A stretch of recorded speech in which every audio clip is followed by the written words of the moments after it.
কি এমন ঘটে গেল যার কারণে সংসদে দাঁড়িয়ে মোদি শাহের বিরুদ্ধে তীব্র আক্রমণাত্মক শব্দ উচ্চারণ করতে বাধ্য হলেন রাহুল গান্ধী?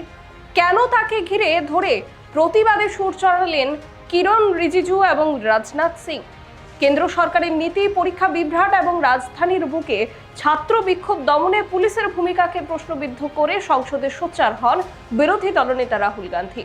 প্রধানমন্ত্রী নরেন্দ্র মোদী এবং স্বরাষ্ট্রমন্ত্রী অমিত শাহকে সরাসরি নিশানা করে তার দেওয়া বক্তব্যকে ঘিরেই শাসক ও বিরোধী শিবিরের মধ্যে শুরু হয় তীব্র সংঘাত। রাহুল গান্ধীর অন্ধভক্ত ও ইডিয়ট সংক্রান্ত তীক্ষ্ণ মন্তব্য এবং ছাত্রদের ওপর বল প্রয়োগের পেছনে স্বরাষ্ট্র মন্ত্রককে দায়ী করার পর ট্রেজারি বেঞ্চে তীব্র তোলপাড় সৃষ্টি হয়। কিরণ রিজিজু ও রাজনাথ সিং এর মতো শীর্ষ মন্ত্রীরা পাল্টা আক্রমণে নামেন এবং লোকসভার স্পিকার ওম বিড়লা পরিস্থিতি নিয়ন্ত্রণে আনার চেষ্টা করেন। সংসদীয় গণতন্ত্রের কক্ষে এই আক্রমণাত্মক রাজনৈতিক লড়াই ও মোদী শাহ বনাম রাহুল গান্ধীর দ্বৈরথ নিয়েই আমাদের বিশেষ বিস্তারিত প্রতিবেদন। নমস্কার, আপনারা দেখছেন খবরে প্রতিবাদ। আলোচনায় আমি সতর্কতা। ছাত্র আন্দোলন ও পেপার লিক ঘিরে অগ্নিগর্ভ হয়ে ওঠে লোকসভা। মোদী শাহকে রাহুলের নজিরবিহীন আক্রমণ, সংসদীয় গণতন্ত্রে তৈরি হয় নতুন সংঘাতের অধ্যায়।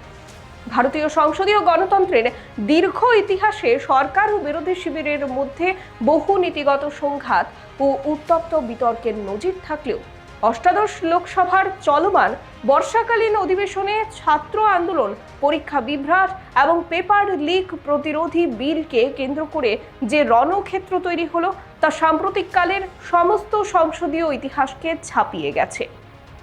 লোকসভায় বিরোধী দলনেতা হিসেবে রাহুল গান্ধীর আগ্রাসী ও আক্রমণাত্মক ভূমিকা এবং তার বিপরীতে শাসক দল বিজেপির শীর্ষ নেতৃত্ব, বিশেষ করে প্রধানমন্ত্রী নরেন্দ্র মোদী এবং স্বরাষ্ট্রমন্ত্রী অমিত শাহকে ঘিরে যে তীব্র রাজনীতি শুরু হয়েছে তা দিল্লির মসনদ থেকে শুরু করে সমগ্র দেশের রাজনৈতিক আবহকে আন্দোলিত করেছে। 29 জুলাইয়ের অধিবেশনে পেপার লিক বিলের উপর আলোচনা কেবল কোনো আইন প্রণয়নের মধ্যে সীমাবদ্ধ ছিল না, বরং তা পরিণত হয়েছিল সরকার বনাম বিরোধীদের অস্তিত্ব রক্ষার এক বিরাট ময়দানে। বিতর্কের কেন্দ্রবিন্দুতে ছিল সাম্প্রতিক সময়ে নিট সহ একাধিক সর্বভারতীয় প্রতিযোগিতামূলক পরীক্ষায় ব্যাপক কারচুপি, প্রশ্নপত্র ফাঁস এবং তার প্রতিবাদে রাজপথে নামা হাজার হাজার ছাত্র যুবদের ওপর প্রশাসনিক বল প্রয়োগ। আলোচনার শুরুতে বিরোধী দলনেতা রাহুল গান্ধী দেশের বর্তমান রাজনৈতিক ও সামাজিক প্রেক্ষাপট ব্যাখ্যা করতে গিয়ে এক গভীর মনস্তাত্ত্বিক বিশ্লেষণের অবতারণা করেন। তিনি ছাত্র সমাজ ও রাষ্ট্র পরিচালনার ধরনকে তিনটি নির্দিষ্ট শ্রেণীতে বিভক্ত করেন, যা ট্রেজারি বেঞ্চের দীর্ঘদিনের নীরবতা ভেঙে চরম হইচইয়ের জন্ম দেয়। রাহুল গান্ধী লোকসভার ফ্লোরে দাঁড়িয়ে সরাসরি প্রশ্ন তোলেন, ছাত্ররা সত্যকে আঁকড়ে ধরে বাঁচতে চায় আর অন্ধভক্তরা এমন এক অহংকারী সত্তাকে পুজো করে যে সত্যের মুখোমুখি হতে ভয় পায়। বিরোধী দলনেতার মুখ থেকে অন্ধভক্ত ও ইডিয়ট এই দুটি শব্দ উচ্চারিত হতেই লোকসভায় চরম বিশৃঙ্খলতা দেখা দেয়। স্পিকারের অসন্তোষ প্রকাশ সত্ত্বেও শাসক দলের সাংসদরা একের পর এক দাঁড়িয়ে চিৎকার শুরু করেন। রাহুল গান্ধী আরও উল্লেখ করেন কিভাবে বিজেপি ও সংঘ পরিবারের সঙ্গে যুক্ত কিছু ব্যক্তি যন্তর মন্তরে আন্দোলনরত ছাত্র নারীদের নিয়ে অত্যন্ত আপত্তিজনক ও অসংবেদনশীল মন্তব্য করছেন। রাহুল বোঝাতে চান, এই অন্ধভক্তির রাজনীতির ফলেই আজ দেশের মেধা ধ্বংসের মুখে এবং সরকার নিজের ভুল স্বীকার করার মানসিকতা হারিয়ে ফেলেছে।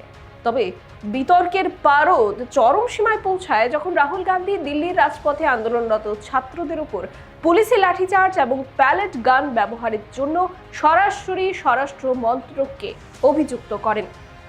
যেহেতু দিল্লি পুলিশ সরাসরি কেন্দ্রীয় স্বরাষ্ট্র মন্ত্রকের অধীনে ন্যস্ত, তাই রাহুল গান্ধী লোকসভায় দাঁড়িয়ে কোনো অস্পষ্টতা না রেখে বলেন, আমাদের দেশের স্বরাষ্ট্রমন্ত্রী স্বয়ং আন্দোলনরত ছাত্রদের ওপর গুলি চালানো এবং প্যালেট গান ব্যবহারের নির্দেশ অনুমোদন করেছেন। তিনি ভারতের তরুণ সমাজের রক্ত ঝরিয়েছেন এবং আজ যখন সংসদে এ বিষয়ে জবাবদিহির সময় এসেছে তখন তিনি কক্ষে উপস্থিত না থেকে ভয় পেয়ে পালিয়ে বেড়াচ্ছেন।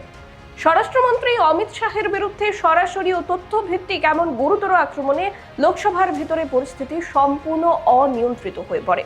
শাসক দলের পক্ষে এই আক্রমণের জবাব দিতে তড়িঘড়ি আসরে নামেন কেন্দ্রীয় প্রতিরক্ষা মন্ত্রী রাজনাথ সিং এবং সংসদ বিষয়ক মন্ত্রী কিরণ রিজিজু।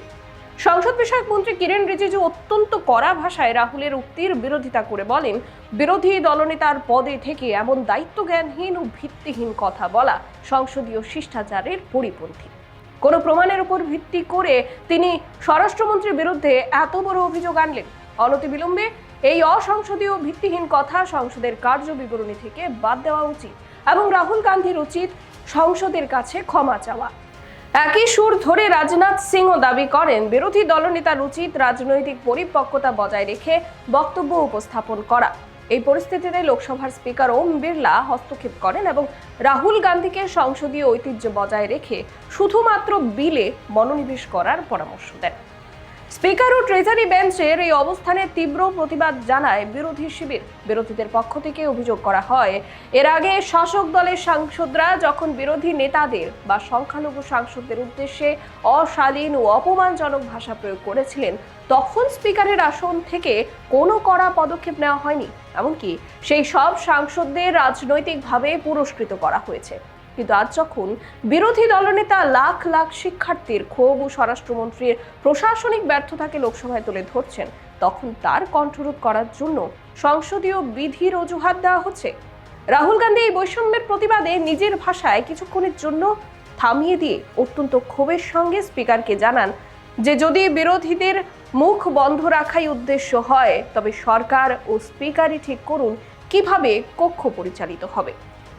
2024 সালের লোকসভা নির্বাচনের পর থেকে লোকসভায় শক্তির যে পুনর্বিন্যাস ঘটেছে তা এই বিতর্কের মাধ্যমে স্পষ্ট হয়ে উঠল।